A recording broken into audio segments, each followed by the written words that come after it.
Welcome to Goobertown Hobbies. My name is Brent. Today is not an episode of Goobertown Hobbies. Today is a sample episode of Paint Bravely, the podcast. This is a new podcast where I am one of the hosts and also Casey from eBay Miniature Rescues. Now, obviously, each of us has our own YouTube channel, but we both really enjoy the format of podcasts and we thought this would be fun, so we're doing it. Now, Casey and I, on our own YouTube channels, we are scripted and polished and calm, relaxed. All the edges are filed off. But on the podcast, this is unscripted, unpolished. It's kind of like a behind-the-scenes version of each of us. So it's actually more lively than you might expect. We're still finding our flow a little bit, but there's definitely the makings of a really good podcast here, and I'm excited to see where it goes. So we've recorded a handful of episodes so far, and 2 of them are currently available. You can find both of them on Paint Bravely, the podcast YouTube channel, or on your phone, wherever you can get podcasts.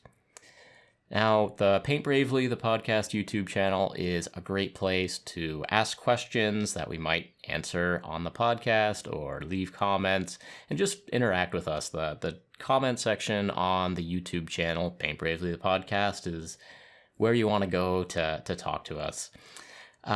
This is going to be the only time that I post a Paint Bravely podcast on Goobertown Hobbies channel. I just wanted to get the word out and let you guys know that this exists in case anyone is interested. But yeah, 2 episodes are available right now. We're going to play 1 sample episode here. From here on out, an episode is going to go up every other Monday. Now, there's already a podcast that comes out every other Monday, Trapped Under Plastic, also a recommended podcast. This podcast, Paint Bravely, is going to come out every other Monday. So if it's Monday, check your phones. You've probably got a painting podcast to listen to. And, turn that on, get some hobby done. So before I roll this here, make sure that you got something to do, something to paint, some models to build, some mold lines to scrape. Get comfy and enjoy.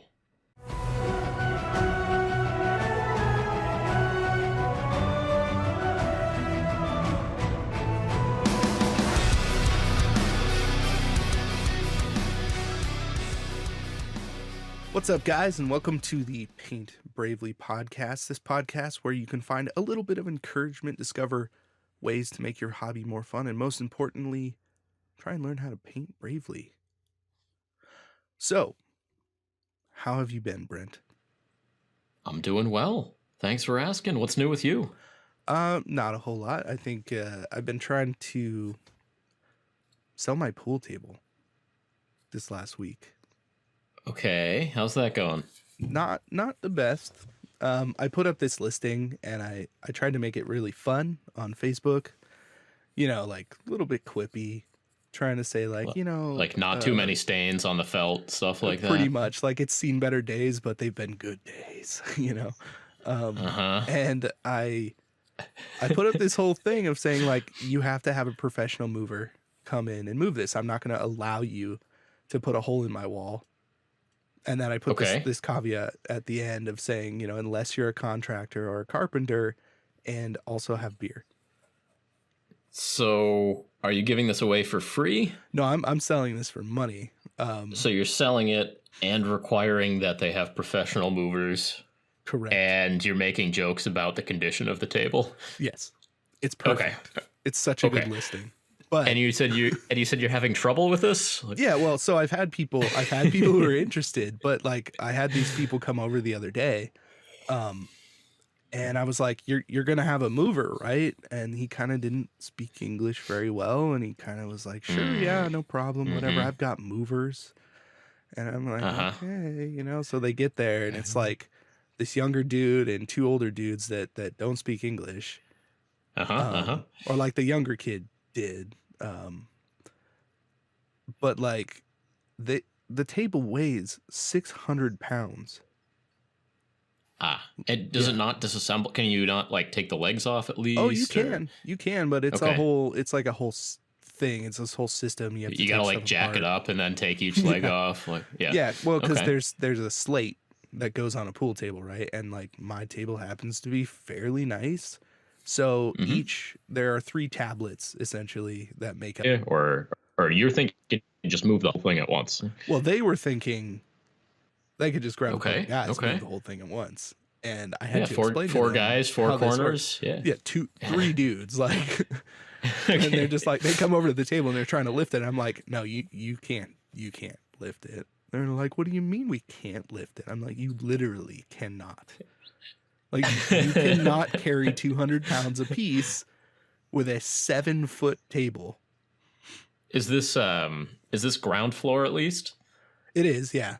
Yeah, Okay. although Do you there's have a like step out the front do you have door. a big door? Do they have to turn it sideways to get out the door? Is it a straight shot? Like, what are we dealing with Well, if you here? take it apart, it only takes 2 people to move a pool table. Okay. But of course they didn't know that. So, they ended up leaving. And it kind of bums me out cuz like I'm trying to get rid of this table so that I can build a new studio. Okay. I was gonna say, like, are you just not into pool anymore, or what? Like, a pool table is a good thing to have around. I learned how to play Warhammer on a pool table. Like, Well, and that's literally why I have the pool table. Okay. Okay. Is to play Warhammer on.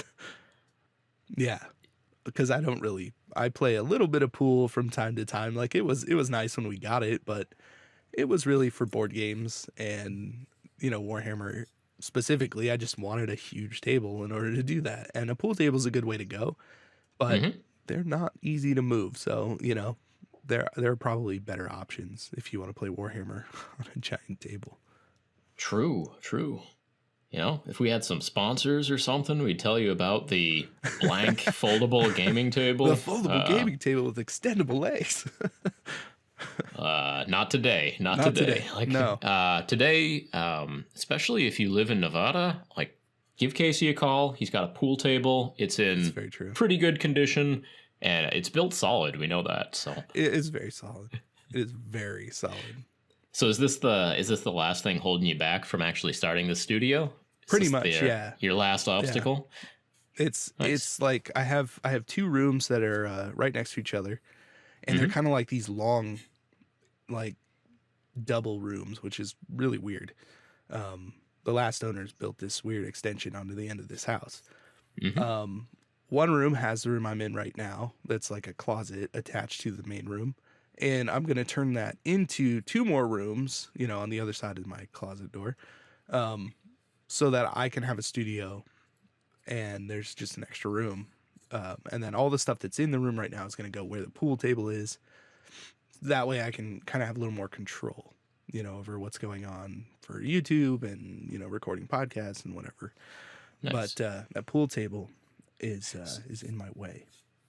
Yeah. So I found, like, right now for my little recording area, I have a big table. It's an old kitchen table that I refinished, but I have a big table for kind of the central table of my recording area, and I can do my talking head bits. It's where I am right now, actually, kind of talking across the table at the camera, and I really like having a big table in my recording area. Can you not repurpose the pool table for that? Have you ever tried to, like, put a chair kind of in the middle of the pool table and, like, sit at it like a desk kind of thing? Yeah, actually, because I use it for board games and stuff. Okay. More than pool, obviously. I'm thinking worst case scenario here, where you find 0 more guys to come try to pick this thing up. Like worst case, you cannot get rid of this thing. Like, could you find a way to make it part of your studio? I guess. I've been thinking about that, like just to expedite this process and get this studio going. It's like, do I pay someone to come in and take this apart, or do I try and do it myself? Throw a piece of plywood on top of it. Yeah.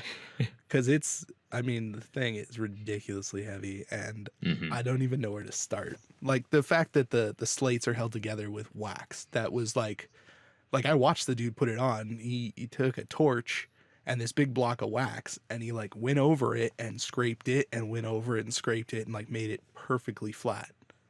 So it's this whole thing, and I don't know if I can do it. Not that matters for playing war games at all. Right. But for pool, I suppose. Yeah, I'm hoping to. I don't know. I'll have to think about that, see what I can do, because it wouldn't be horrible to have.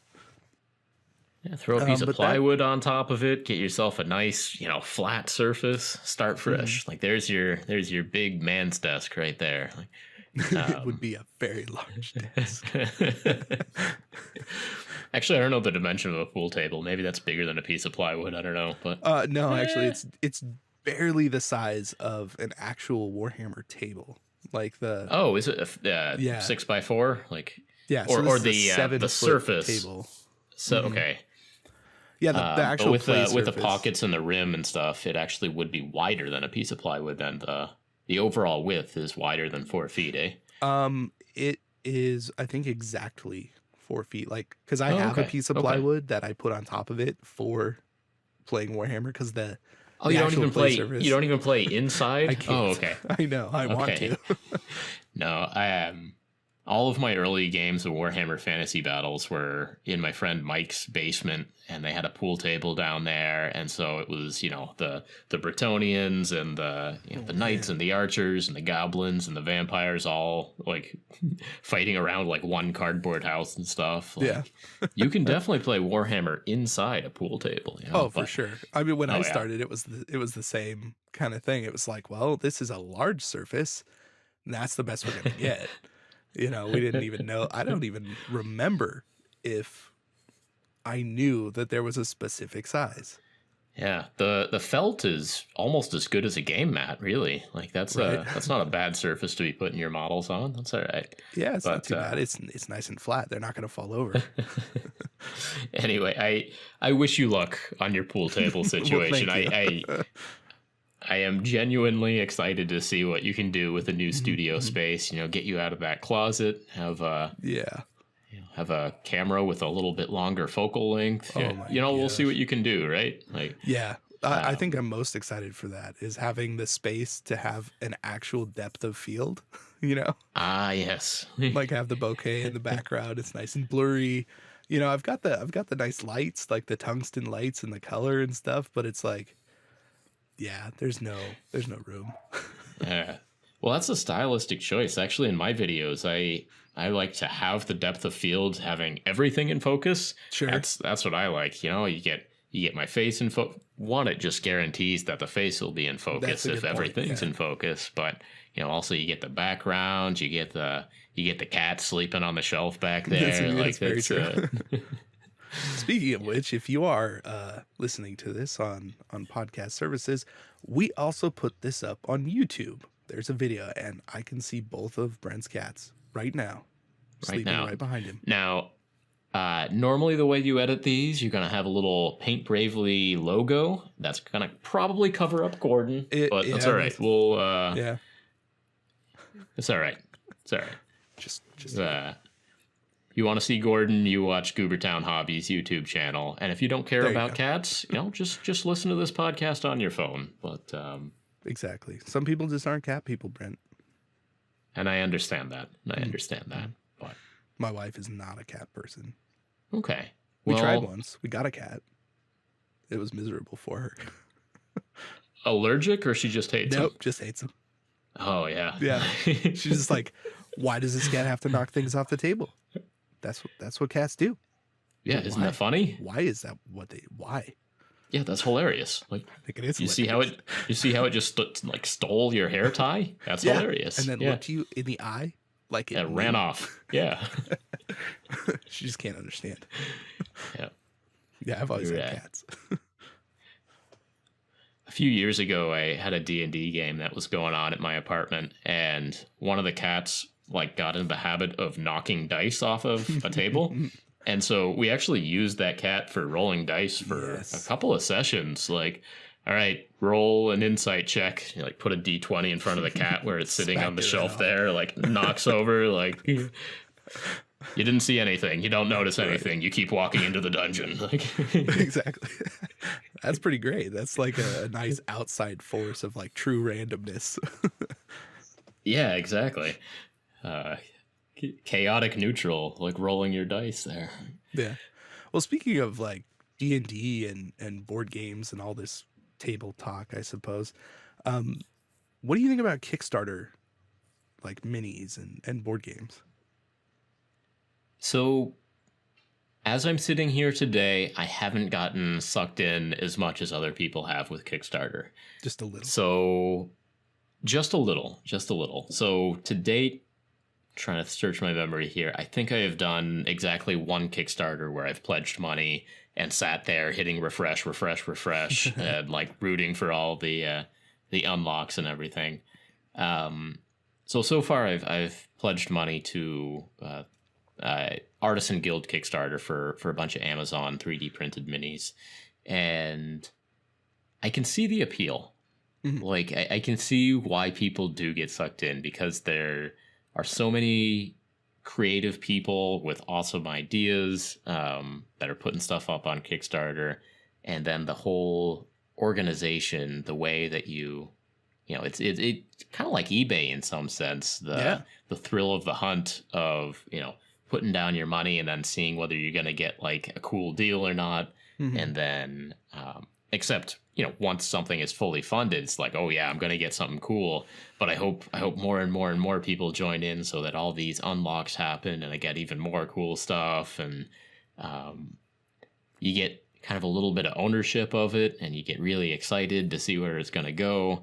And then, oh, look, there's another Kickstarter I could be backing at the same time while I wait to see how this one's going to finish up. Like, I understand how some people just accumulate piles and piles of Kickstarter goodies there. Right. Yeah, I've done a few at this point, and it definitely feels like that kind of eBay feeling, like you're going to get something, and you're just like, stretch goal after stretch goal waiting for that in. I did the Dark Souls game, board game. And that was, I think that was like 3 years ago now. And I just got the last shipment a few months ago. So That's a thing. It takes years to get these things. So like this excitement right up front. Sometimes. Yeah. Yeah. Well, I mean, at least the ones I've done. I also did the Horizon Zero Dawn, if you've ever played that game. It was for PlayStation. Yeah. No? It's pretty good. I never owned a PlayStation. It went N64. That was my first platform. And then Xbox original. I did get a Wii and a 360 eventually. Didn't spend a lot of time on either of those, but I'm more of a PC, if anything. Sure. But never had a PlayStation. Like I was around in the early days. I went to friends' houses who had PlayStation, and my memory was always all of the games were cars that had missile launchers that shot at other cars. That was just twisted metal. Yeah. Is that what? Okay. Yeah, sure. In my mind, that's what PlayStation was, and also I hated the controller, so no interest. Very interesting. Oh, good. Cars that shoot other cars and a controller that I hate. No thanks. You never got down on some Crash Bandicoot? No, just right over my head. No, nothing. Does he have a car? I mean, I know he's a cartoon fox or whatever, but did he have a car? Yeah, they did do a Mario Kart style Crash racing. So I mean that's a thing. You're not entirely wrong with the whole car combat PlayStation 1 era. Okay.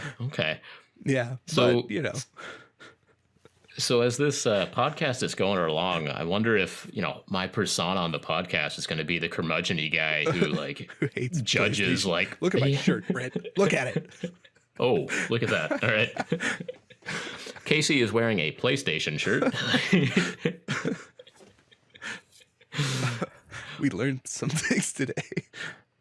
What? One of the earlier episodes that we recorded, like I was talking about how I had no interest in the Avengers and did not care at all. And Avengers End War, who cares? Like Spider-Man's gonna be fine. Get over it. Like I'm gonna leave that one hanging for the comments. This episode, Brent, no interest in PlayStation. Right.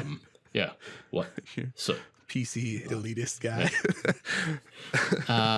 Yeah. No, that's kind of where I did settle after all the years went by. Like, yeah, PC elitist, sure. Yeah, I did a lot of that too. A lot of PC gaming. It can play better video games for cheaper, and also do word processing. So yeah, Right. yeah, I'm a PC elitist. Like, yeah, you got me. Like, you can record a podcast on your PS4 or 5. I don't know, maybe. Probably not easy. I'm trying to think. You can Skype, so technically. Okay, can you edit audio files on your place? It's okay. It's all right. All right. We're getting in deep. Yeah. Moving on. We were talking about minis Kickstarters. Yeah. It's a video game. On the PlayStation. Continue. Yeah, and there was a Kickstarter for a board game, and the minis are really cool. And I think I got that like a year ago, and there's barely been any updates. So probably not going to get minis for that for another couple years, but you know, so I'd say it's a pretty crappy thing about Kickstarters, but they are extremely exciting, and you get a lot of stuff with them. Yeah, like I said, I've only done the 3D print Kickstarter so far, where that's an STL file, and depending on the company, some of them have like the files ready to go, and so that's so cool. Like the one Kickstarter I've done was actually really fast delivery, but I have heard, all these stories about you. The Kickstarter is funded, you pay your money, you forget about it for a year or two at a time. Every once in a while, you're like, hey, I wonder how that's going. Or like, did they... Is that money gone forever, or am I going to get something in the mail, or should I update my address on this thing, or what's going on? But and then you hear about people who slowly start to get things trickling in, like 2 years after they cared about the item. Yeah, exactly. Is it worth it at that point? So I wonder in that experience, like, how many people are excited and as excited as they were when they first committed to fund the game or the minis or whatever, and how many people are just like, Horizon Dawn, like I play Imperial Guard now. What am I going to do with this? Like, yeah, exactly. I don't know. I switched armies. This means nothing to me. Yeah. Yeah. This isn't a Brood Lord. Like, what am I going to do with this? Oh man. Or just throw it in the pile. Yeah. Throw it in the pile. Exactly. What I was gonna say is you start to accrue these piles of minis that you kind of care about, and then the next new thing comes along, or the next Kickstarter, and then all of a sudden you get another 20 boxes of miniatures. And I guess that brings up the question is, miniatures don't take up a whole lot of space. They're very small. Why is it that everyone that is in this hobby, or at least a majority of people, like, can't find enough room for this hobby? I'd say, before we get on that, like, board games do take up a fair bit of space. They do. Like, and a lot of the mini Kickstarters, not all of them, but like, I suppose like the Bones Kickstarters, I think those are just like bags of primed minis. Sure.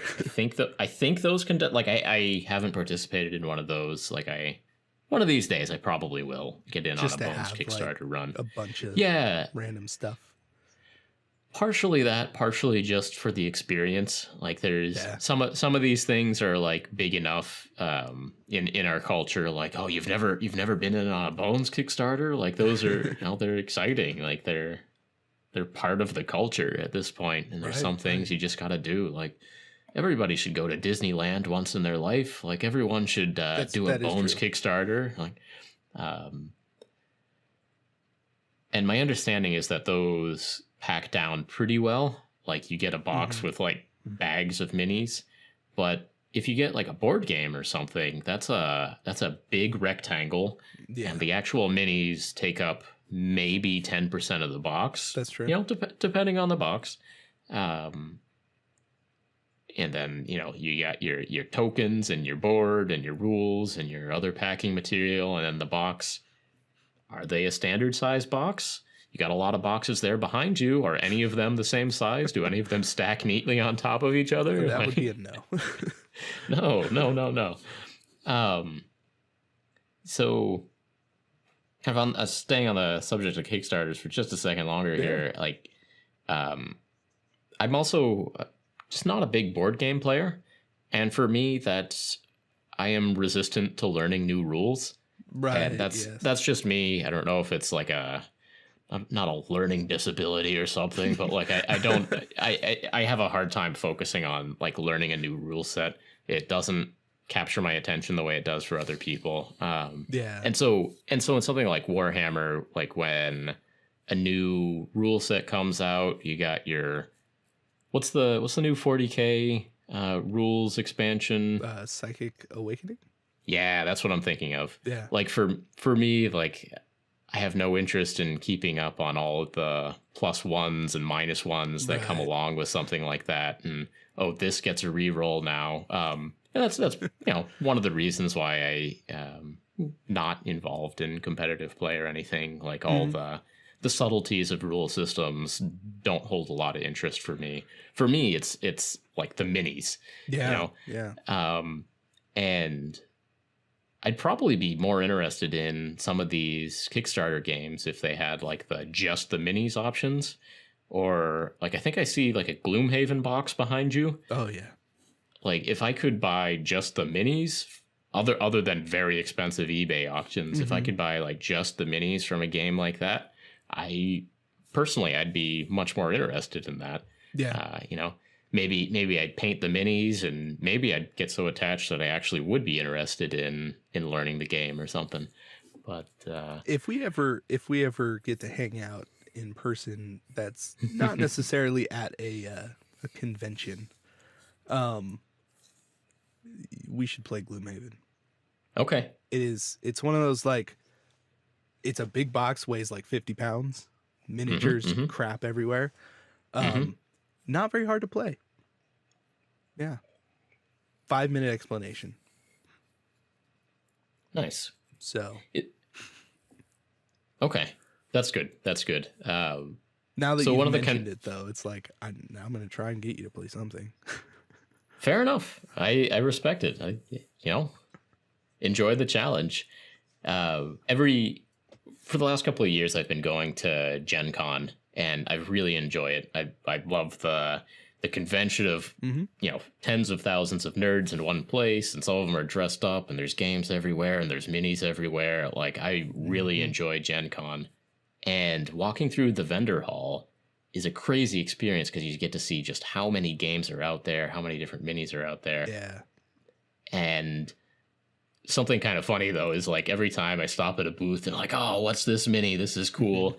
And then the show rep or sometimes even like the game designer is telling me like, yeah, this game is set in an alternate 1600s universe, like, and it's a skirmish game, and what you got to know is, though, the Dark Wizard took over what in our world would be called Spain, but in their world it's called the Necro Hive. Yeah. and I'm just like, don't care. Like, do these lizards have feathers? Like, that's awesome. I feel that exactly. It's like, I get that enthusiasm. I understand it. And I get that you want to share this whole thing. Like, nothing interests me less than somebody being like, but you see, it's alternate history and it's set in here. And this is what this is. And it's like, I really don't care. And there's good fantasy out there. There's good stories out there. Yeah. But something that goes along with is tough. Because it's like, this is a mechanical game. Like, there are mechanics involved. And you're trying your best to, like, mimic things that would be done in this fantastical world. And 99% of the time, it doesn't come across the way you think it does. Unless you're just so in your head about it that it's awesome. Like, Dungeons and Dragons takes imagination. You're trying to take some of that out by putting mechanics into a board game. You're gonna lose some of that, like, feeling. So I think that's an interesting point about, like, Kickstarter board games. Yeah. So there, all of these creative people have ideas for games and for minis that they want to get out there and, spread the good word and make some money. And I respect that. But each of these board games, does have to have a unique rule system and a unique lore to get it to sell and to have some identity. And probably some legal reasons. Yeah. But then you do end up with all of these pseudo fantasy lore sets and all of these, pseudo fantasy worlds. And Yeah. I'm sure some of them are interesting if you can get into it, but just the kind of the way that every game has to have some made up lore, and I'm sure some of them have like a lot of effort put into that, some really creative people spending time on it. But for me, a lot of this hobby is just about the minis for me. Yep. So, and I understand that to kind of give those minis context, you need to have a lore system. Mm-hmm. But with all these small companies, they have to make their own lore system. They have to make their own IP. There's no and unifier, Yeah. And so in some ways, that's like you can see it as a pro and a con to Kickstarter, and kind of having this more open sourced game creation is you get so much new IP, and some of it is just the bare bones to explain the rule set they want. Mm-hmm. Some of it's really in depth that the creator loves, but most other people just can't get into. Yeah. And that's the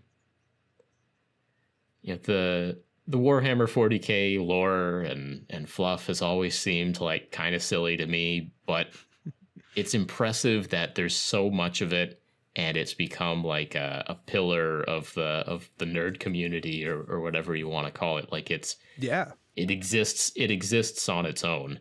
Like I think there's like Wikipedia pages for like the God Emperor and stuff, like on actual Wikipedia, like on actual like it's Wikipedia. Not just some like or certainly like Lord of the Rings fantasy, like like I think like Aragorn probably has his own actual Wikipedia entry. I could be wrong on this, but like there are some lore sets that are so established in the culture that they take on a life of their own, and they have real weight and importance to them. Mm-hmm.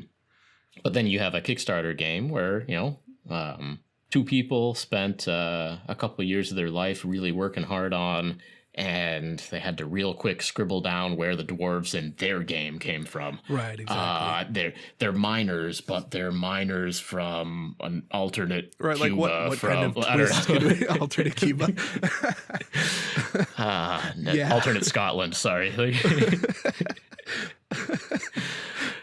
You gotta have something. There's got to be a catch to your dwarves. If they're not different from, other 50 billion versions of dwarves, like, I mean, even Games Workshop did that with the whole Sky Dwarf thing, Oh, of course.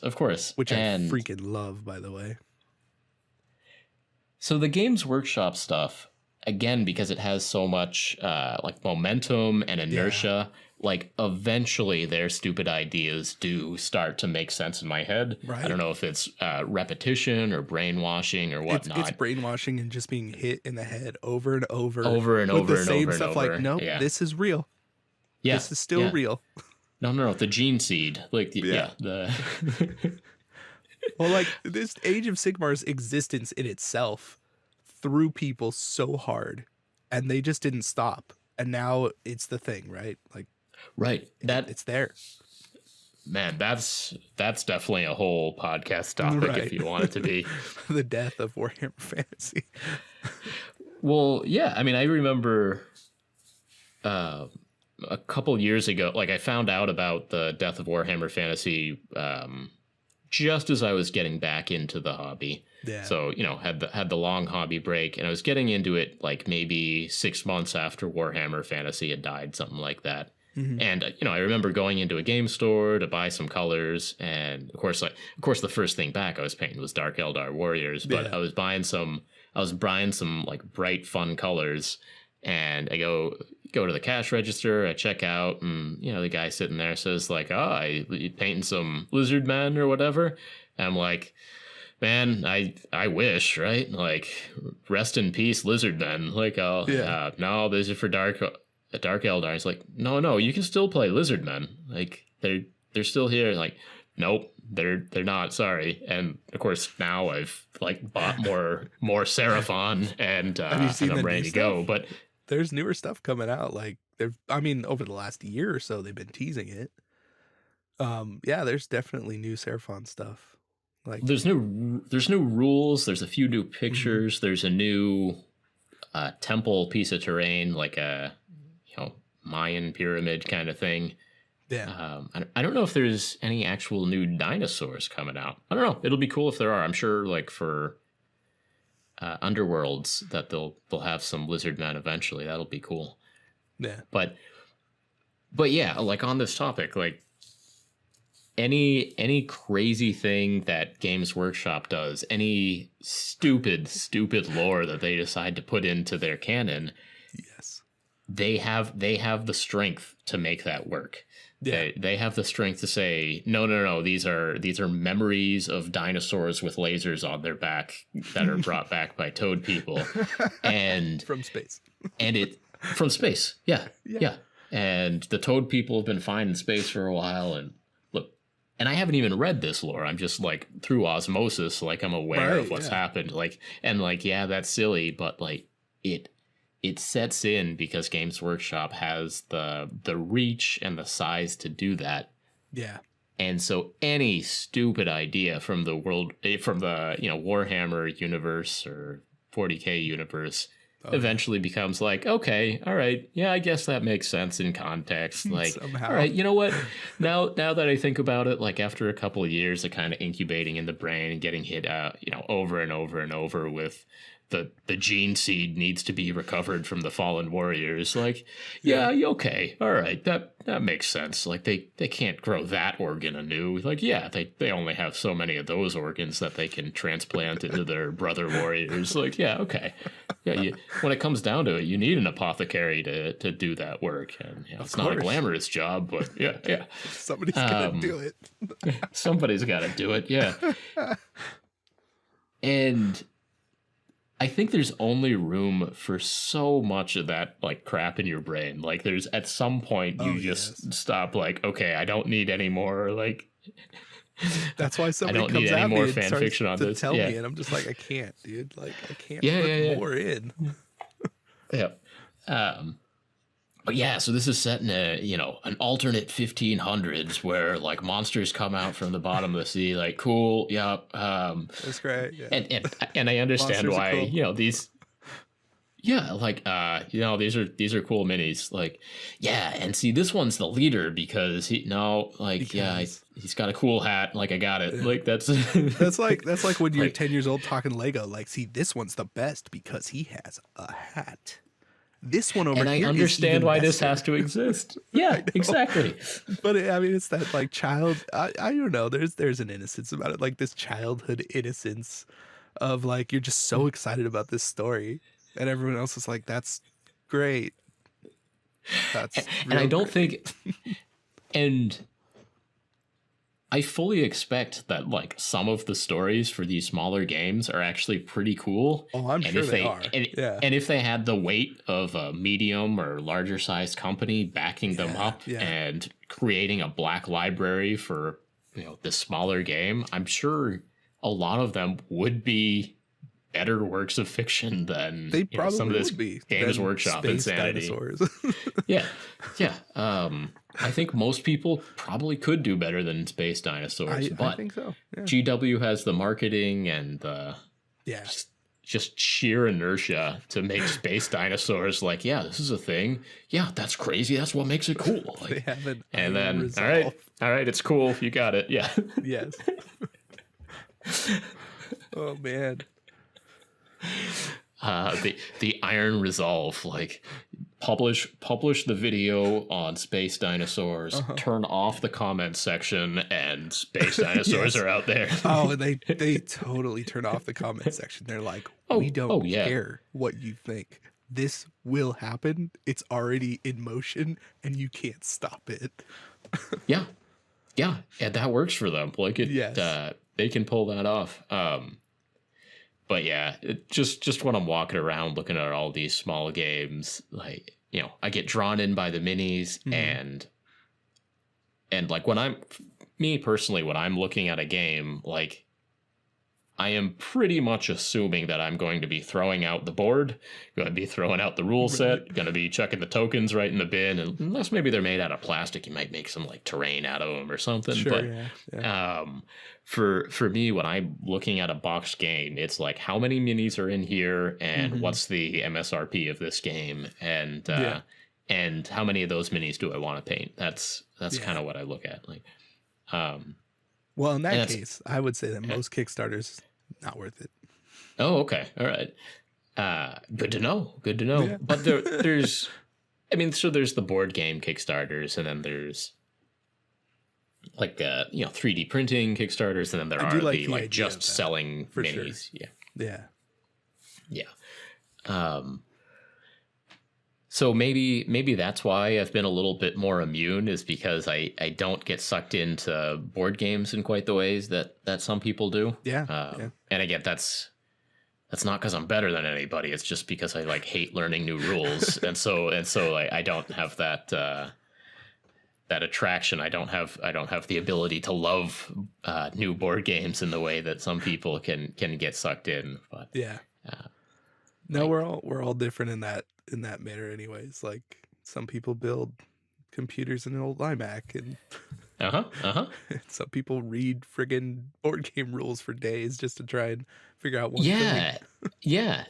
Everybody can get sucked into their own thing, and that's what makes hobbies great. And like, finding something that you're passionate about and that does suck you in like that is a good thing, as long as it doesn't result in you spending like hundreds of dollars a month on Kickstarter. Or right. And they get real expensive. I mean, like, you think you're getting all these stretch goals and it's real cool, but it's like, no, you are still paying for that. So have you ever gotten in on Kingdom Death or any of the really premium stuff? Like, not.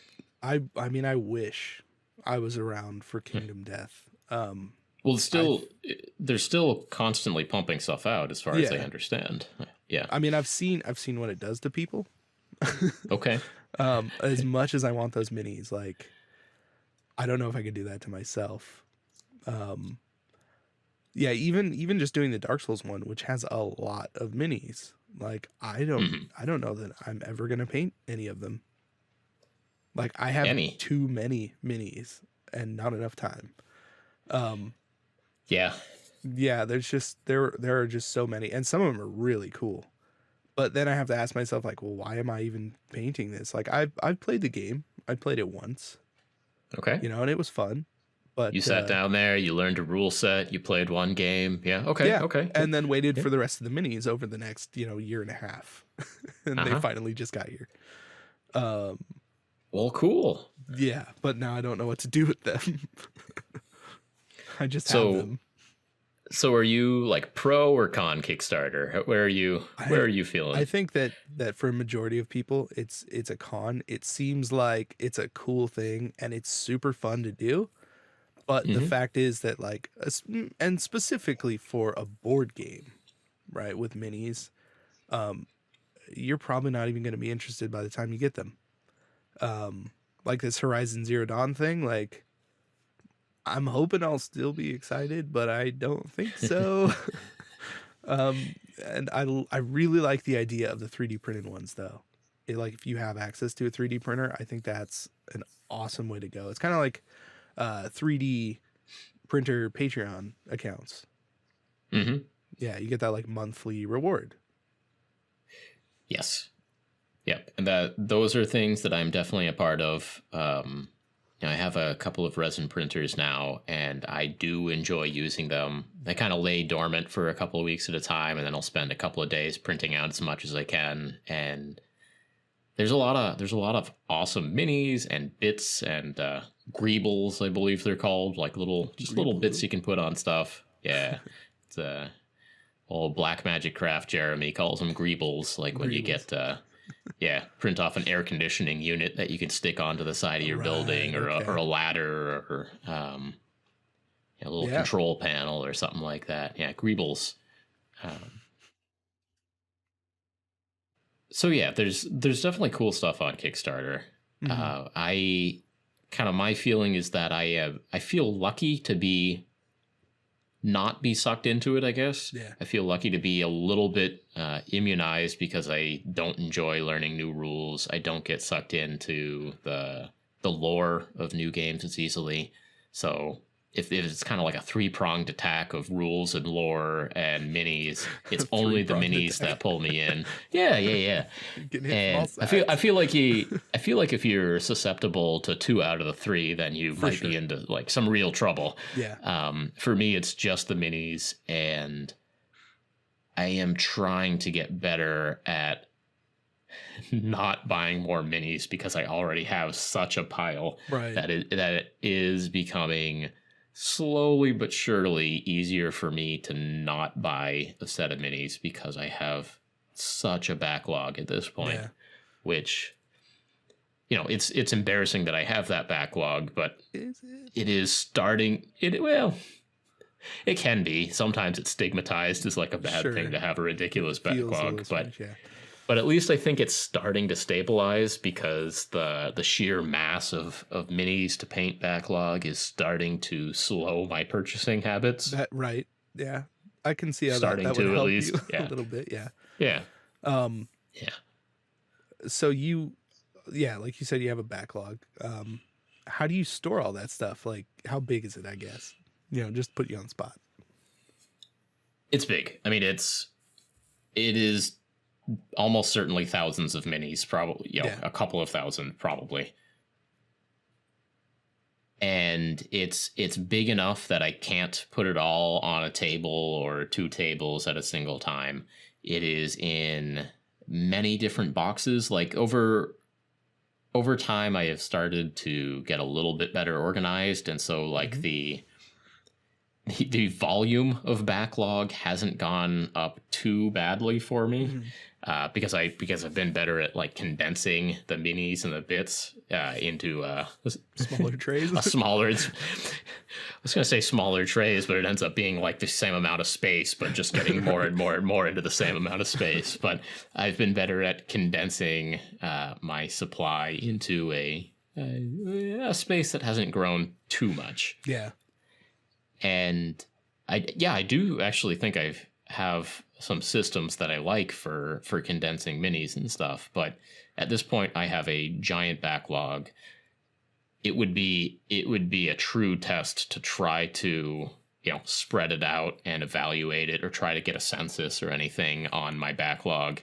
I generally know what I have. Like if I have a hankering, like do you wanna paint a savage orc? Like I have savage orcs. I know basically where they are. Like let me go see what I have for savage orcs and maybe start on that project. Yeah. So I'm not at a point where I've forgotten about what I own. That's good. It's still mostly organized in my mind. Like I'm not at risk of like accidentally rebuying something that I already have. I know some people are like at that point and beyond, like, I already had more of these things. I don't know where they are. I can't find them. Just buy more. or literally forget that they bought them 2 years ago. Yeah. What do you do when you accidentally buy the same army twice because you forgot you had them? I enjoy the Independent Characters podcast, but sometimes those guys, like that's a serious thing that Carl talks about, like finding a Forge World model that he had forgotten he purchased or something like that. Stupid expensive model. It's like, oh, that's where that went. Well, the thing here is that day is coming. Someday that will happen, and all of a sudden I'll be living in a new world where like, oh, I can actually forget that I own something and rebuy it, or like open a drawer and like, what's this? Like, I didn't think I actually bought this. Right. But yeah, so my collection, I wouldn't say I've been playing Warhammer for 20 years, but 20 years ago I got my first Warhammer minis, and some breaks in there. And then when I came back to it as an adult with some purchasing power, with modern eBay, modern Amazon Prime shipping, and all of the modern amenities. Yeah, so I got back into it as an adult with some purchasing power, and I did what not quite adults do. I don't know. Like I don't want to say I did what adults do, and I bought hundreds of dollars of minis. Like, no. Yeah. I'm an adult now. I buy what I want. I did what children with an adult's credit card do, and I bought. Yeah. But yeah, so over the last several years, I've bought a bunch of new minis. I've bought a bunch of eBay auctions that looked like a pretty good deal, and I've had a couple of serious Craigslist hauls, and one of them in particular was a Craigslist auction, and it was out middle of nowhere, New Hampshire, which for me was like 2 or 2.5 hour drive, like out of my way from in a direction I would never go otherwise. Right. And it was a Craigslist auction with no pictures, just said like got a couple of boxes of Warhammer stuff out here, $200. I'm like, yeah, we'll give it a shot. And it ended up being like 6 or 7 like real like boxes, like like big totes. And it was from a gamer who had unfortunately passed away, and his family was getting rid of his stuff and unloading, but it filled my car with Warhammer stuff, and that was kind of a white whale kind of day. Like it just I don't think that happens to very many people very often. It doesn't. I mean, it's the dream. And this happened before I started my YouTube channel or anything. Right. And it was both like I now have unlimited bits and projects to last me the rest of my life. It clearly these projects lasted beyond this person's life. Yeah. I am inheriting his projects. But it was an interesting moment of, before that day, I had a backlog that I could realistically complete in my lifetime. Yeah. And after that day, I mean, it's a really interesting transition. Like now I have a backlog that I can never complete. Well, that someone else couldn't legitimately complete in their lifetime, short as it was. But correct. It says a lot. And yeah, so I did go through that and, cleaned a bunch of the stuff and condensed it. And I did throw away, some old boxes and clipped some sprues and got rid of the sprues. And I was able to condense that, but it was still, at this point, my backlog is probably more than I can do in a lifetime. Yeah. Probably. I mean, I could. Unless you focus. I could. Devote myself to some monk-like existence of painting minis with a very strange life goal of completing my life's work and this other gentleman's life's work. And man secludes himself from society to finish backlog. I'm painting for 2 now.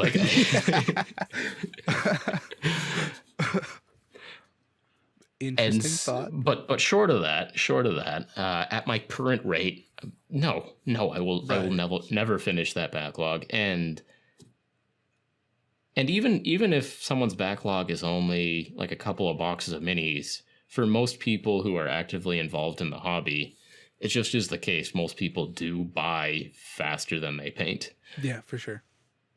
At least most people with a credit card with a reasonably healthy credit card. Yeah. Healthy. Yeah. A credit card that isn't being declined. Is that? Yeah. It's healthy enough. Healthy enough. Yeah. To buy more minis. Sure. It might be 20% a month on that, but whatever, it's worth it. Even though you're not going to paint it for another year. Yeah. I mean, if you're involved in the hobby, and you're listening to this podcast, you heard Casey and I talk about Lizardmen and Seraphon a few minutes ago. You heard us talk about Dark Souls minis. When we mentioned those words for a brief moment, you thought about, would I like to paint some Dark Souls minis? Would I like to paint some Lizardmen? What color would my dinosaurs be? Yeah. And so, even if you're listening to this podcast as you are painting one figure, it crossed your mind buying a box of lizards. Right. That space lizards with lasers? That's a real thing? Yes. Yeah. I've heard rumors that they're kind of moderating the lore a little bit. So now they're not dream lizards anymore. Right. You know, I haven't read up on this, but eventually the osmosis is really going to penetrate, and I'm going to understand like why they're no longer dreams of lizards of the past. Right. But they're actual space lizards from the planet Pterodon. Yeah, but now there are more excuses now for you to get back into those lizards. So think about it as you're painting that one mini that you're gonna half paint today. As you're listening to this podcast, think about buying 20 lizards in a box. Think about buying a couple boxes of lizards. Get a big lizard, some small lizards. The point is, most of us have. For all kinds of reasons, most of us do have a backlog that is going to be very hard to ever zero out. Absolutely. Short of selling stuff. Sure. And I know you have a solution to this where you do like to sell stuff, and that's probably healthy. Yeah. I feel like it is sometimes, because it's, it is freeing to I won't sell any of my original stuff, like my armies, anything that's fully completed, that I've put a lot of time into. Like I definitely don't think that anybody should sell their original stuff. But if you're buying something on eBay with the express thought of like, I'm going to flip this and resell it, then you can kind of approach that as like, I can experiment and do kind of fun things on this model. And then as long as I get my money back, I feel pretty good about it. Nice. Yeah, and that's been pretty awesome for me. Make a little bit of extra cash sometimes. It goes for more than what I bought it for, and I'm able to buy more minis and flip those, or add to my personal collection or armies or whatever. Doing that, I still have an insane amount of like brand new stuff in boxes that hasn't even been opened. And that pile just continues to grow. And I don't see it stopping anytime soon. I mean, I don't think there's anything necessarily wrong with that. Like if you can afford to do that, then by all means, like buy the cool stuff you want. Don't ever expect that you're going to actually paint it all. Right. Right. And in some ways it's like having like a personal library,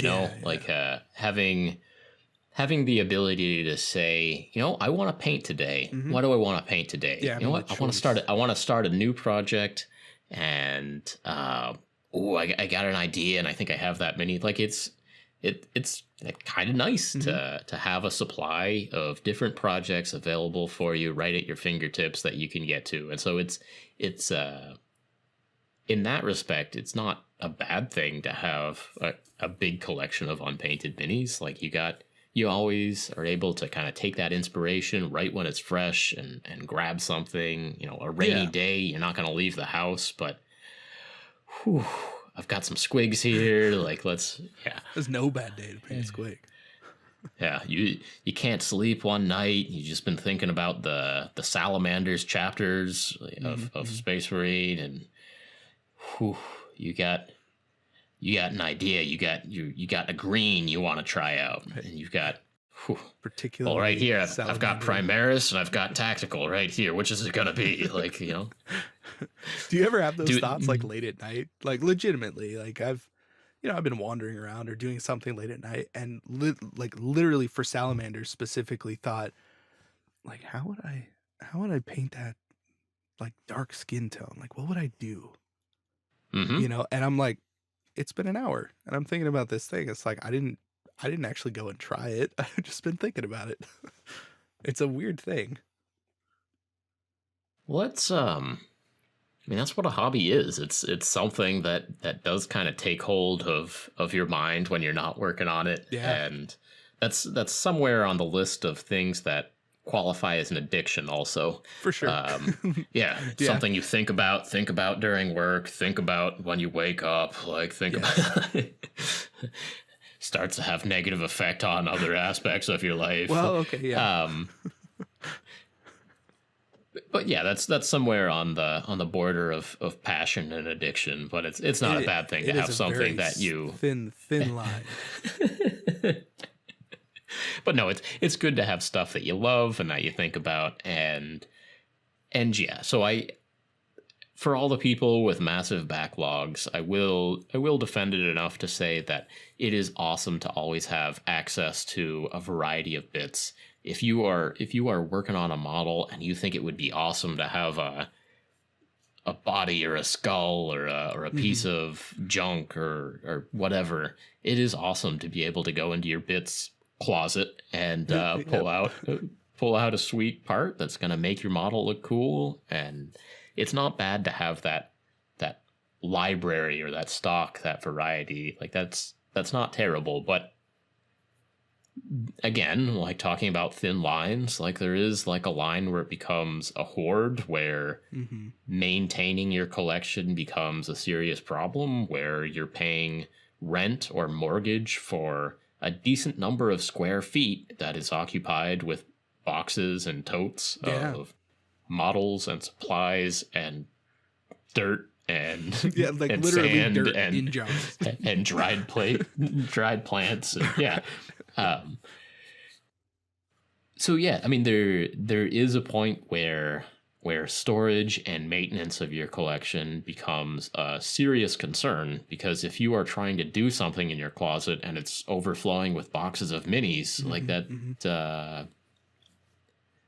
everything in moderation, or I don't know, you gotta keep it under control to a degree. There comes a point where you want to do something else with your basement, or right.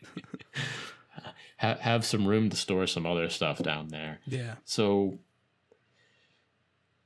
yeah, let's talk a little bit about storage. We've rationalized why you might have a big backlog, and we'll go with it is okay to have a lot of figurines. We all love minis. We love this stuff.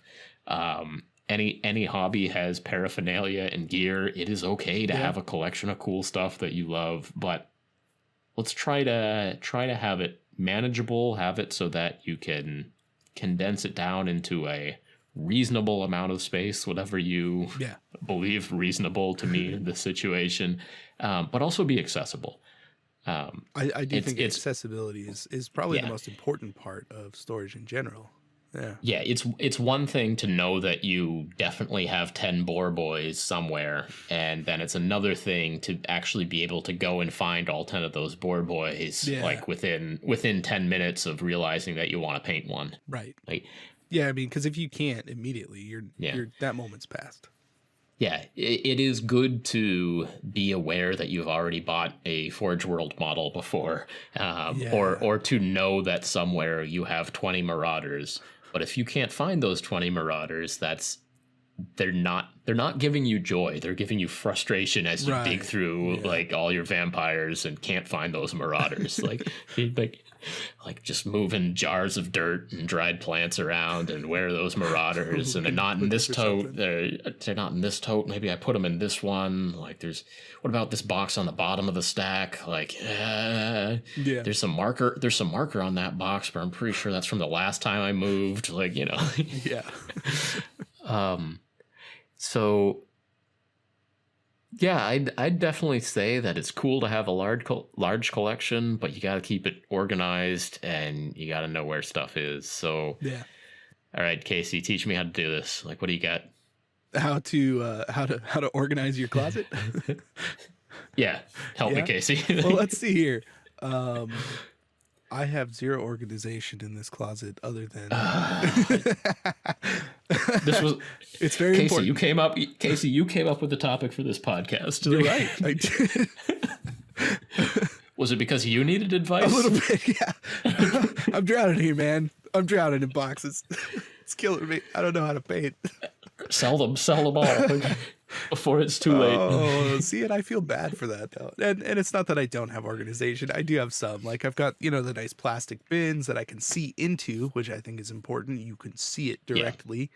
All of my grass and sand and rocks are all separated. So I've got my terrain stuff separate. I have an IKEA drawer that I absolutely hate. Behind me that has a boatload of stuff in it that's separated, into bits and that kind of thing. That's just going to be an ongoing theme, I think. IKEA, yeah.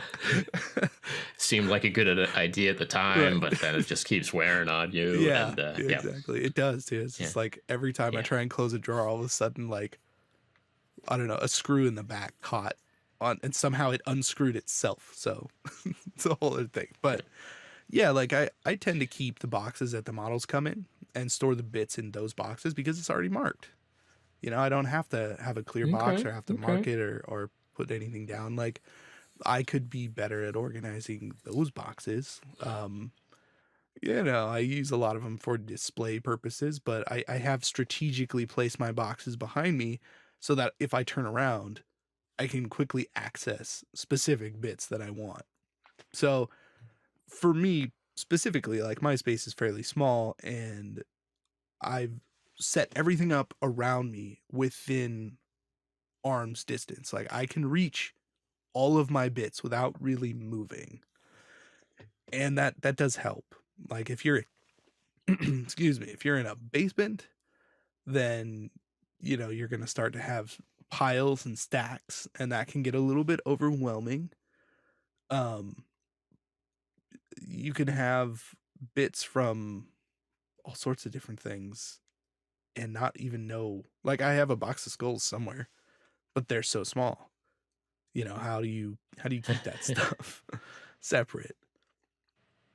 So I actually do have a fair number of thoughts on this. I was giving you crap earlier, but I actually do have some storage suggestions that I stand by here. Yeah. So I've found plastic bags, like just Ziploc sandwich bags, to be one of the most important tools. Oh yeah.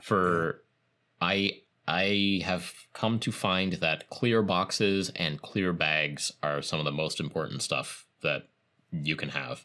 Yeah. And so my system, I have a lot of kind of like bigger Tupperware boxes, not the full totes, but like 15 inches or something like that, like a little bit more than a foot per side, and I don't know, 8 inches deep or something. But I have a series of those, and you can put a lot of stuff in terms of minis. Minis can condense down to fit a lot in one of those boxes. Yeah. And the fact that they are clear is the most important part. Yes. And you can especially put a lot of stuff in them if you have like a whole bunch of Ziploc bags. And sometimes I use like sandwich bags. But sometimes I use like even smaller, like drug bags, you might call them. Sure. Like tiny Ziploc bags. Like if you have a pile of skulls, put those in a small Ziploc bag. Yeah. And chuck them into your clear plastic bin. And then also in that plastic bin, you can have a baggie for all your bolter guns and all your whatever else. And so I found that the plastic, especially for bits, like a little plastic bag provides enough protection, especially if the only other thing in the box is other plastic bags. If you're really worried, you can fill it with a little bit of air, but normally you don't need to. I've never had a bit just randomly break in a bag, like sitting in a drawer, you know? Right. When I've needed to seriously condense, I do take stuff off the sprue, especially for kits where they're not like numbered bits that only go together in a certain way. Specific kinds of kits, the older kits especially. The older kits, you can put any torso on any set of legs and any arms on the torso and you're good to go. Those days gone. those days are gone, but for a lot of our collections, that's what they are. True. Yeah. Still so many for all the old Dark Eldar warriors, you take all the bits off, you put all the bits in the same bag, and you can any of them will go together. Yeah, that's a left arm. You put it on the left side of the torso, you're good to go. Yeah. Right. For the newer Dark Eldar kit, like some of the torsos go together like a little bit weird, or I think like the hips or something. Yeah, it's like this torso. They don't all go specifically. Yeah. Right, and so I did, I did have a time where I cut all those off the sprue, and then I had to spend like a good long while like figuring out how to put them together.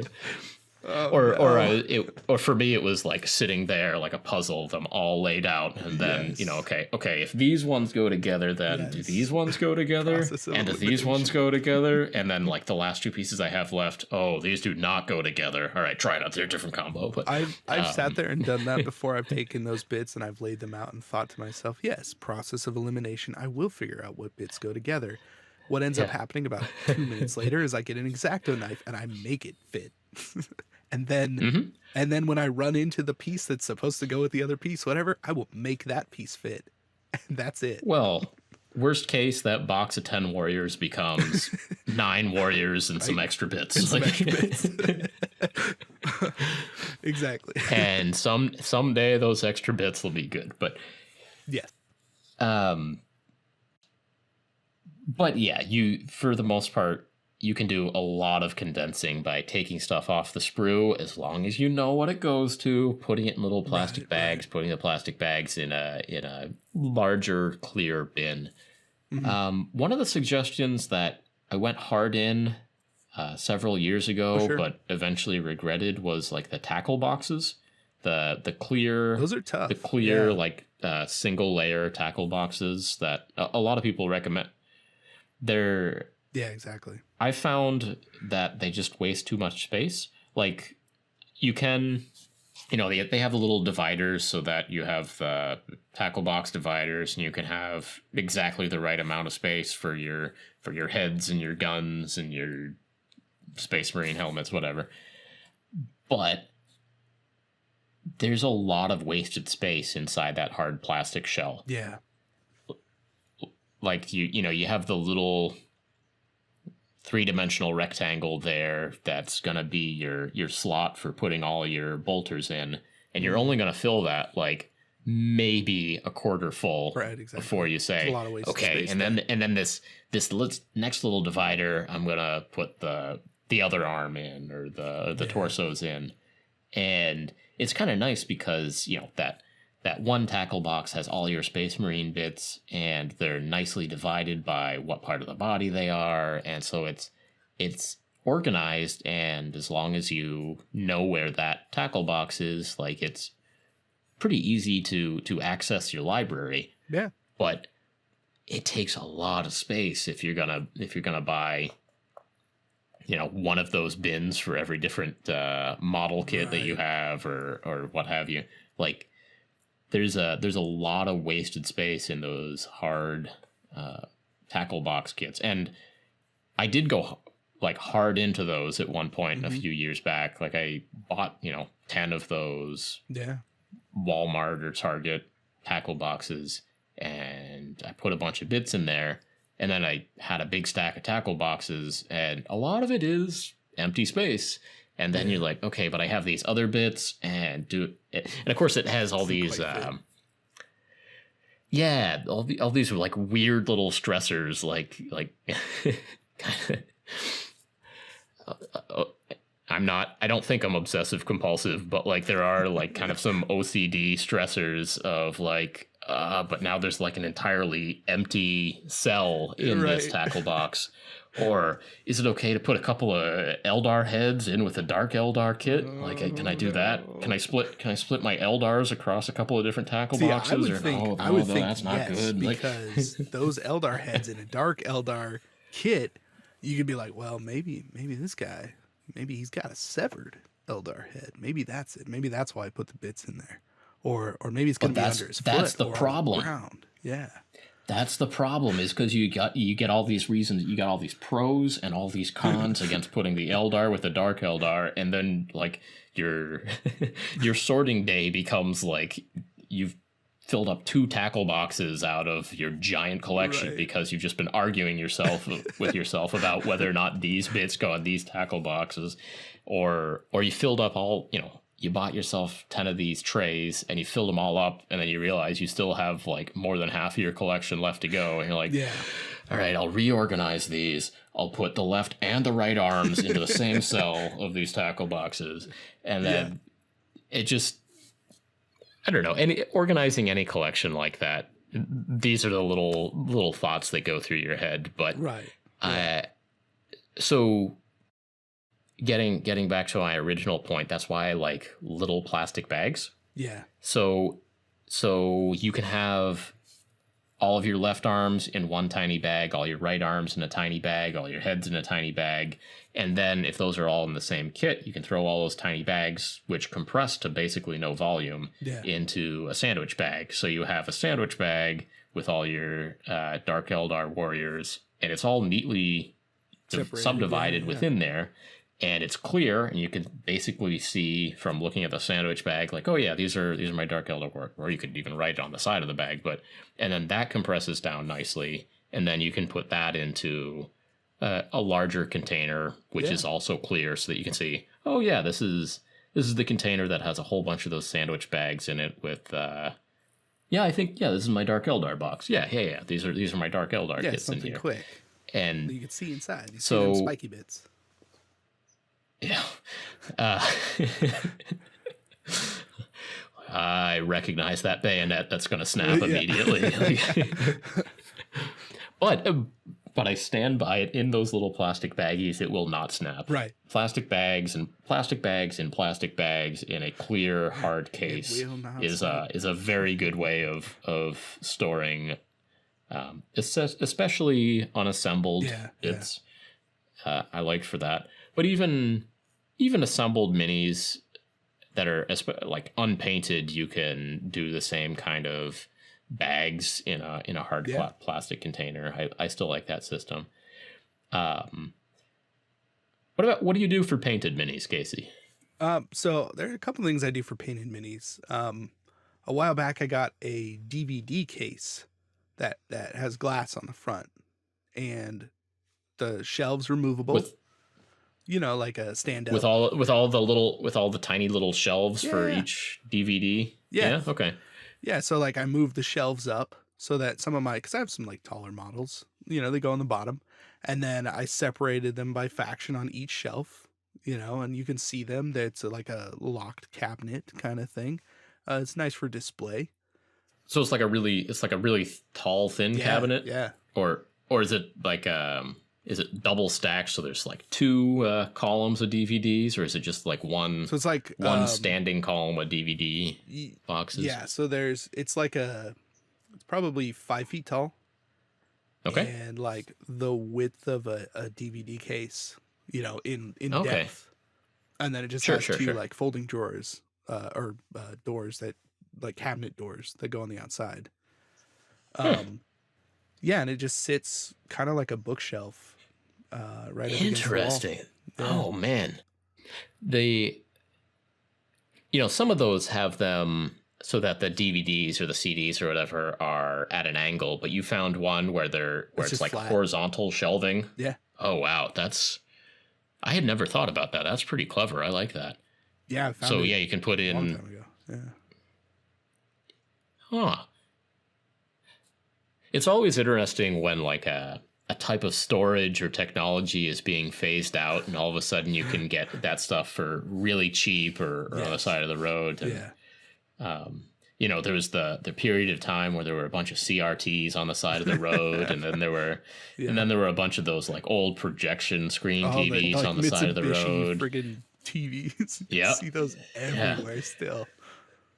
Giant 32-inch screen or whatever. I had a 32-inch. It might have even been bigger. It was like 42-inch CRT TV. It's been in my garage forever, and I've been trying to get rid of it, and nobody will take it.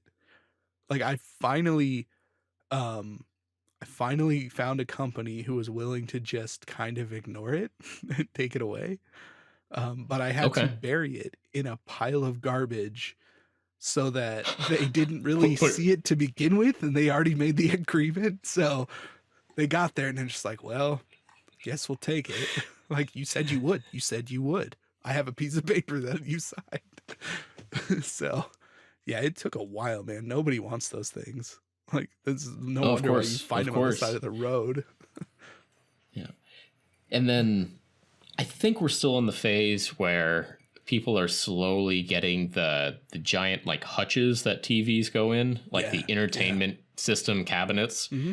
Like sometimes they're like built out of nice oak or whatever, and they have like the big square where your big TV goes. There's like, tons of supports underneath, but then there's all the shelves for your VCR player and your DVD player and all that stuff. Have one. And it's huge. but it's interesting. It's interesting when these things get phased out and then nobody has a good use for them. But if you can find a clever use for them, like you feel like a genius, and you can get as many of them as you want. Like we're finally at the point where you're not seeing a ton of CRT TVs on the side of the road anymore. Right. But 5 years ago, you absolutely could have as many CRTs as you wanted from like an afternoon of driving around your town. Absolutely. And I think we're getting to that point now with those DVD shelves. Yes. Because, I mean, DVDs are still being sold, but fewer and fewer people are buying them.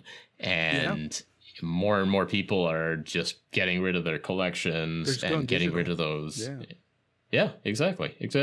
And these things happen. But if you can find like a clever use for that old technology. Anyway, I had never thought of like those DVD racks as being good for anything anymore. Yes. And so you just blew my mind. That's why I went off on this little tangent here. But what I'm trying to say is, Casey, that makes me so happy that you have found a way to make an old DVD rack into a mini. And it actually sounds perfect. It's fantastic. You have... Did you... So what are you using DVD cases as your shelves? No, it's all made out of fairly nice wood. It's like a cherry stained wood with nice glass and some like filigree on it. The shelves are wood. They just sit, just like any cabinet would, and they're adjustable. Oh, okay. I was imagining a different design, but that is also a good. Yeah. I was thinking of like do you know almost like a CD tower? Where it's angled. The case itself is, they got just the little ridges on the side, the uprights that kind of hold each case. And so I was thinking of one of those, but what you have there also sounds awesome. Well, I mean, I have had a couple of those, the kind you're talking about without the slanted slots. In which case, you could slide a piece of like cardstock. Horizontal slots. Yeah. I mean, you could even get some glass cuts so that you have like an awesome little shelf. That's what I had in my mind. But no, so the one I have is also, like I was saying, it's like 5 feet tall. Depth of a DVD, but the width it's like 3.5 feet wide. So they're long shelves, and so I can fill each shelf with stuff. Yeah, that's great. So that's for storage 20%. And display like that, that's great. So because you can see what's in there because you got the glass, and also dust protection is a pretty important thing. Like if you're going to display your minis, you want to have them enclosed. Dust builds up in any house or apartment, and I don't know if there's a good way to get them off minis, really. Dust repellent paper. Okay. All right. But no, that sounds great, Casey. You get, that's awesome. Yeah, I also use. Have you thought about putting? Boxes. Yeah. Nice. Like shot glass display. Flat shelves. Yeah. That's something to look at every time I'm in a craft store. Like I go in there and I get whatever stupid thing that I had in mind, and then I walk around the whole rest of the store for, Michael's or Hobby Lobby or whatever.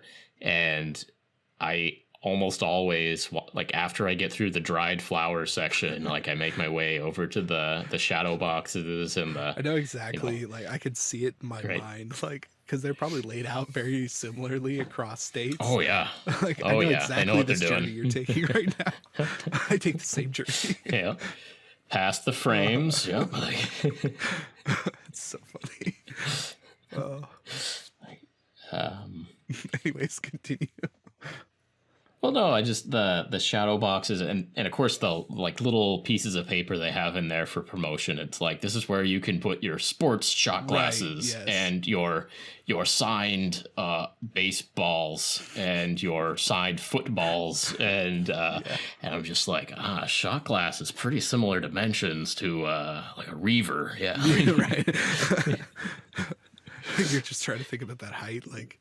I almost want to bring it with you, just be like, is this gonna fit? Sometimes I do that. That always cracks me up when I walk into a store with like something for size comparison. Sure. So sometimes I go into stores with a mini with like a magnet on the base. Oh yeah. So we'll get to this later, but I like to store my minis using magnets on their bases. Mm-hmm. That's a really convenient thing for me. We'll talk about cake pans later, though. But if I'm going into a store to look for something that my minis can stick to, some grades of steels are ferromagnetic, mm-hmm. and some stainless steels are not. Right. Like the nicest stainless steels, you can't stick a magnet to it. It doesn't work. And so if you are shopping for something to stick your magnetized minis to, you gotta have that magnet with you in the store so you can kind of like stick it to stuff. Make sure, yeah. So this example is more like when I'm, in the home supply and cooking part of Walmart or whatever, going up to the cake pans and trying to stick my warrior of corn onto the cake pans in Walmart and stuff. And you should always wash any cooking implement that you get from a store. Yeah. Always. Yeah. Yeah. Because you don't know, who's been touching it with like weird perfumes, who's been touching it with warriors of corn or demon kind. Yeah. Handling it. Yeah. But, probably. Yeah, it always cracks me up. I still love going to a craft store with, different types of nerds. You got your scrapbookers and you got your knitters and whatever crafts the church ladies are doing and stuff, and I'm in there with like a pocket full of warriors and like I've got dwarves in my pocket to see if they're actually no, dwarves aren't quite what you want for measuring out a shadow box. You want you need something with like a battle axe held over their head. That has been a problem with the shadow box. Is like I can fit most normal infantry into shadow boxes, but anything taller, like, or if that sword is raised or anything like that, like I'm screwed. So you got an orc with a big axe over their head, and that's taller than a shot glass. Yes, exactly. Yeah. So it's nice for some things. Like I put like active stuff in there that I used to be right above my desk. I had 3 of them, 3 of those like displays. So it's like, okay, well here's projects that I've started painting, right? So I can just reach up, open it. They're not dusty. They've been protected. Nobody's been touching them except for me. There's not like, grease on them or whatever.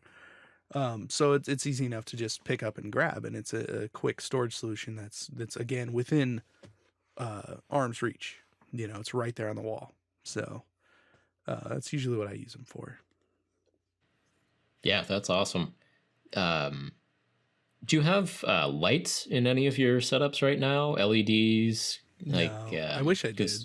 Sometimes get some nice track lighting that kind of points at your shadow boxes from oh, that'd be cool. Yeah. I think that's the goal. That'd be cool. Yeah. Yeah. Build a new studio. Sell the stupid pool table. Hey, first things first. Yep. But there are a lot of options out there for like display cases. Even like China display cases for antique China cabinets or hutches or whatever you call them, like can be converted.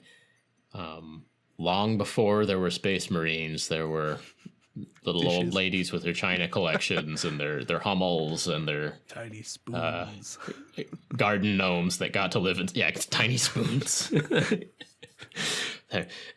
Dale Earnhardt commemorative NASCAR plates. Like, you could do a lot. Actually, that's pretty. Did our podcast just get canceled? I don't know. I'm sorry. Things you can fit in a China hutch, episode 3. NASCAR memorabilia. Now you got to be careful of them tires. Hobbies that we don't share and have decided to make fun of today. Yeah, people with China cabinets.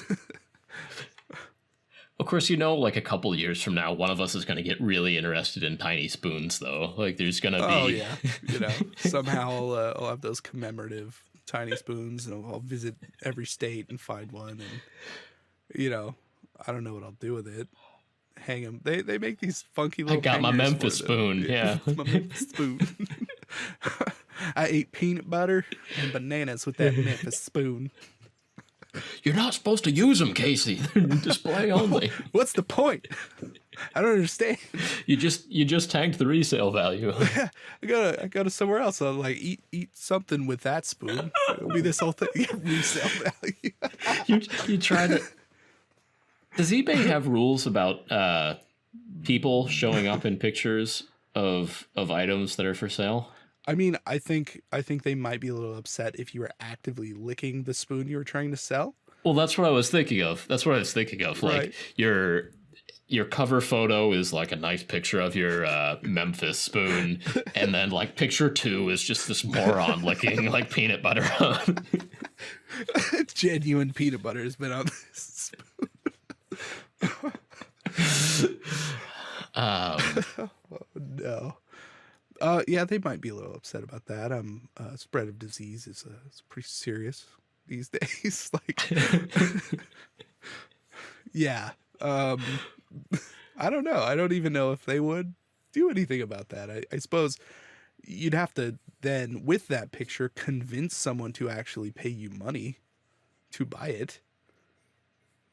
Well, this is a whole other time. We're gonna have an episode on eBay For someday, but like, Yeah. I think, you know, we all have our mental images of, you know, a very bland version of the person you're buying from on an eBay auction. Oh yeah, But like, yeah, they are blank. but faces. the person you're buying from is probably far stranger than what you have in your mind. Yeah, Maybe that's like a good call. Then I'll just get all these commemorative like spoons ghostly and- figure with like a smooth face. Yes, like exactly. you don't really know who you're buying from. But yeah, how weird would eBay be if like every account that you bought from had like a smiling Right. picture of like the strange Well, man that's on the what other Facebook side did, with the right? That's literally what Facebook Oh, did. yeah. They uncraigslisted Craigslist. Like, I can look at people and look at their profile now, unless they've set it to Oh, yeah. 100% private, which like nobody does. I can go in and be like, okay, are you going to murder me or not? Like, no, okay, you seem like a not murdery type of person. I'll meet you in a back alley and sell you this thing out of my trunk. Like, no problem. Like, it's made Craigslist much more fun. This is a different episode. Get into the collectability of spoons and the dangers of meeting people on Craigslist. I like it. Mm-hmm. Well, in that case, Well, then, gonna write this down for later. Right. But yeah, for display of minis, there are a lot of options out there that were not originally conceived of for displaying minis. Absolutely. You got your DVD collections, where you can replace with your orc collections, your goblin collections. Yeah. You got your china hutches, your spoon the spoon. Oh my! hutches. My mom collects. I forget, or she did, anyways. Like, they're just hanging on the wall, on a little hanger. Hey, see if she still wants them. Maybe you can auction those Lick off. 'em all, Like sell this just got real. Yeah. Put that to the test But later. what about for like deep storage? Deep do you- storage, yeah. Do you have any painted minis that you just don't have room for in your case, and so you put deeper, or like half painted minis that you're not going to get around to for a while? What do you do with those guys? So, being in a closet, I've pretty much cleaned out all of the shelves in this closet and put miniatures on them. So, like, if you're watching this on the YouTube channel, then you'll kind of be able to see what I'm talking about. If not, just, theater of the mind, I'm surrounded by shelves that go from floor to ceiling, and there's probably a good 1.5 feet in between each shelf. And this goes all the way up to the ceiling. In the video itself, it kind of cuts off up here. And that's what, like 4 feet up in the air? Everything above that. How many shelves are above your head? Let's see, 3 shelves above my head. Okay. Yeah. Okay. And they are filled with miniatures just on the shelf. Like, not in boxes, like ones that are like halfway through projects and stuff.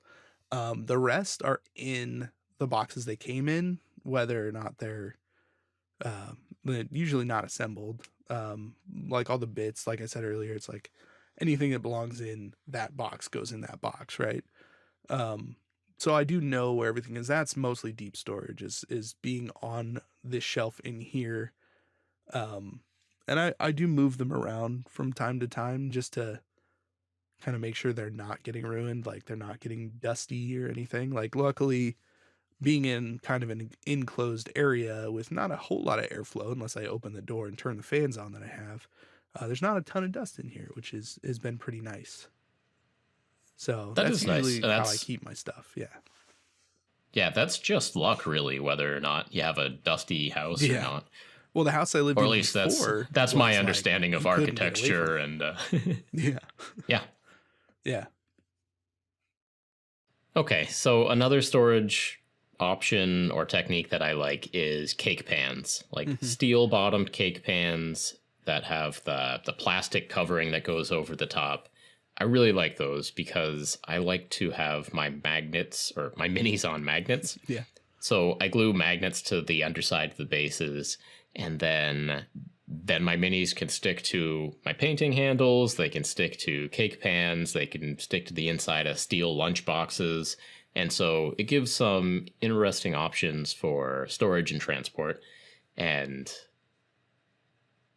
one nice thing about magnets for storage is that you're not rubbing the mini against foam or anything like that. Yeah. As long as the mini is sticking down to a surface and staying put there, it's not rubbing against other minis, it's not rubbing against foam. Especially since, I've said Dark Eldar a lot during this podcast, but that is a big part of my collection is Dark Eldar models. And they have spikes and thin bayonets and all kinds of stuff like that. And when that sticks into foam and then you pull them out of foam, you've broken off your weird ear blade thing on the helmet, and that's not going to glue right again. Yeah, I've broken several skeleton warriors that way. They're like real fiddly spears, especially. And I keep those in foam. I didn't mention that. Yeah, actually, I have some Feldar foam cases that are like pluck foam, for bigger things. Yeah. And I also have the Citadel, whatever the big case that they sell. The super huge army transport one. Okay. I have a couple of the older Citadel or Games Workshop cases, the black ones that are I think there's 3 layers of foam in there, but it's kind of a traditional look to them. And I've had an army transport by Sabbat or something, or maybe it's by just Army Transporter. I don't know. I've had foam before. I've used foam before, and certainly for some minis it works well. For any of the more solid minis, like a Space Marine transports well. Yes. Like they are glued to their base on big old boots, normally 2 big old boots glued to the base, and there is no thin part or particularly spiky part on that model.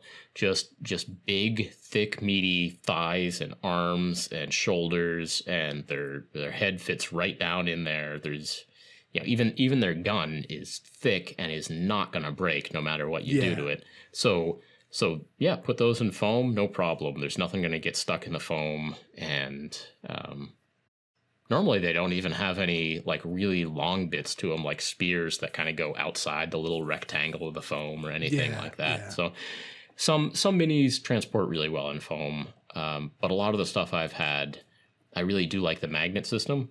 Where you stick a magnet down to you stick the mini on a magnet down to a flat surface and have it be touching nothing. Those spikes are just touching air. It's just the surface of the base touching steel is the only point of contact.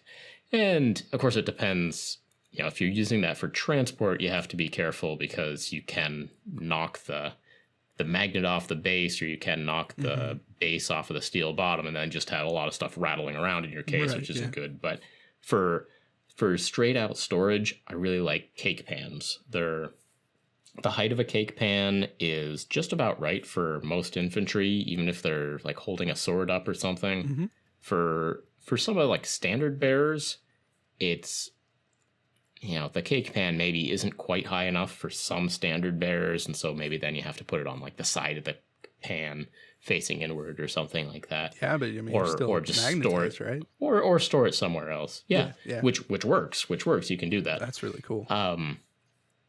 So when thinking about storage and how I've condensed down a pretty big collection into a manageable collection, one of the ways I do that for my assembled minis at least is use cake pans. And I do have one smallish display case where I can put my finished minis and the minis that I've put on my YouTube channel and I'm proud of. My painted minis that I like, I do have a case for those. But the vast majority of my built minis are in cake pans, and most of them are like built and primed, or they have a coat of paint from the airbrush or something where I'm playing around with ideas, but not quite ready to finish a particular mini. So that's where a lot of my stuff is right now, is halfway through completion, in the idea phase, still thinking about what I want to do with it. But anyway, those pans, they stack up nicely. So I have some shelves behind me where I sit and talk, and on each shelf I can fit like 4 cake pans on top of each other. And as long as I label the side of the pans, it's pretty decent organization, actually. That's pretty great. I mean, it's a really good idea. Yeah, I mean, you have a video on your channel, don't you, about magnetizing and transportation, right? I do. Yeah. Yep. Okay. So I am very much in the mindset of putting a magnetized base on every one of my Every minis. single model. Yeah. I also use those for holding the minis. Right. So yeah. I do have a couple of Games Workshop mini holders, but the thing I use mostly is a piece of wood with a magnet glued to the top for holding my minis, because all my bases have a magnet on them, so it works. But and there's a whole other topic, but Magnetizing. Yeah, I've gone pretty deep in on like eBay Chinese neodymium magnets, Right. And over the course of a couple of years, I bought a bunch of different sizes and found some stuff that works for my bases. And that's just become like a thing. Like every once in a while, I'll lay out 100 bases and I'll get some of that 2-part epoxy, and I'll just go through and I'll make like 100 magnetized bases so that I have a supply ready for when I'm building my next project. And that's pretty smart, man. That is pretty smart. Yeah, because I have bases laying around that, they're not doing anything, and I don't have magnets on anything. I don't even know where to start with that. Well, I mean, I'm not saying that everyone should magnetize their stuff, but it can be pretty convenient. Yeah. There's pluses and minuses. You have to buy magnets for all your minis is one of the minuses. Some of the times it wouldn't necessarily be convenient. You can't be like putting your minis on top of your computer or anything like that, because you got just very strong magnet attached. Do not mix. Yeah. Like when I'm just walking around the room, like, don't hold your phone and your mini in the same hand. Like, don't, yeah. Don't have your minis too close to your camera. Like, there's pluses and minuses to everything, but on the whole, for spiky minis, I like minis in particular. Yeah, that foam really can wreck that, and it'll rub your paint off and that kind of thing. I mean, that certainly goes into like picking an army or picking models that you want to transport or keep safely. Is like, do you want to pick something that is fiddly that will probably break, or do you want to pick some beefy Space Marines? Like that I think that's normally pretty far down on the list of things people are thinking about. But that's what I think. Maybe when you get into like, Skitarii or something like that with their super spindly, and then they've as we're recording this, it wasn't that long ago that we saw pictures of Skitarii cavalry jumping around, which is spindly connected to spindly like robot horse legs that are 1 foot of the thin robot horse leg is touching the base, and that was always so weird. It's like, you understand these are going to be models that people have to transport and do things with. Like, why is there only one point of contact here? It makes no sense at all. I mean, even like flying bases and stuff are just such a pain in the ass. It makes no sense. Yep. Well, in the vast reach that our podcast will have, we're just going to complain about this pretty frequently, and see if these game companies straighten up. So somebody will reach out to us and be like, we make solutions for these things. Yeah. Or, we worked hard on this cavalry. They look cool. Stop complaining. Yeah. Well, okay. I will give them that. Like, those Skitarii cavalry look awesome. Like, they really look cool. Like, even so much as, like, I don't play 40K. I don't collect almost any 40K. And I'm like, those look pretty nice. I could use those for something. A nice conversion. Maybe some, I don't know, some funky Nurgle something or other. They just look cool. I don't know. If you make a cyborg creature with 4 legs, put at least 2 of the legs on the ground with a decent surface area of contact. Yeah. Maybe with like center of gravity and balance in mind too, Yeah. Well, have you ever had to do that? Like, I mean, since you're putting magnets on, like you're kind of weighting that bottom part a little bit on that base. Yeah. So there's some other like pros and cons, like for minis that do have a really weak attachment to the base, like pulling the mini off of the steel sheet, like the force of pulling the magnet off of the steel sheet, I do have to be careful. So for some minis, I will, try to grab them by the base and pick them up that way instead of just grabbing the chest or whatever and pulling up. Yeah. Of course, again, no worries for something built solid like a Space Marine. Like you just pick that up from any part and break the contact with the magnet in the base there. But complaining about spindly bits that's a whole nother podcast too. I'm gonna write that down. Yeah. Like we got our so far all these podcasts we're doing are just creating new ideas for more podcasts. I guess that's a good thing. Yeah, stay tuned. There's a lot of great stuff coming up on this channel. But spoilers, the spindly bits. Spindly bits. If you have a suggestion for a podcast for us, or some kind of topic, whatever that might be, that involves the hobby in some way, please let us know on our YouTube channel down in the comments. And don't forget to subscribe and hit that bell so you can get notifications, hopefully every other Monday when we put these up. Do you just do that automatically now, Casey? Like, is that habit? Like, I don't know. It just came out. Did you plan that? No. Did you black out for a second and just like I did just a little bit. You do have to say the YouTube thing just kind of kicked in. It's like, hit that bell, do the thing. I don't ever say that on my YouTube channel. What's the name of the YouTube channel that they should go to subscribe to and ring the bell, Casey? That would be Paint Bravely. The podcast? Sure.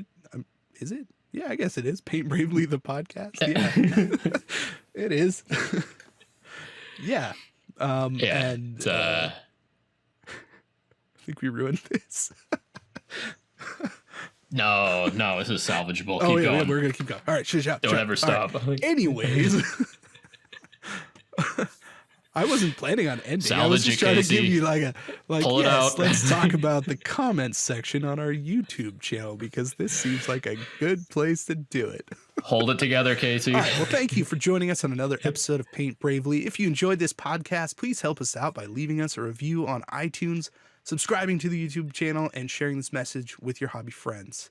And as always, we appreciate you for listening, and we will talk to you next time. See you next time. All right, that was salvaged. Good work.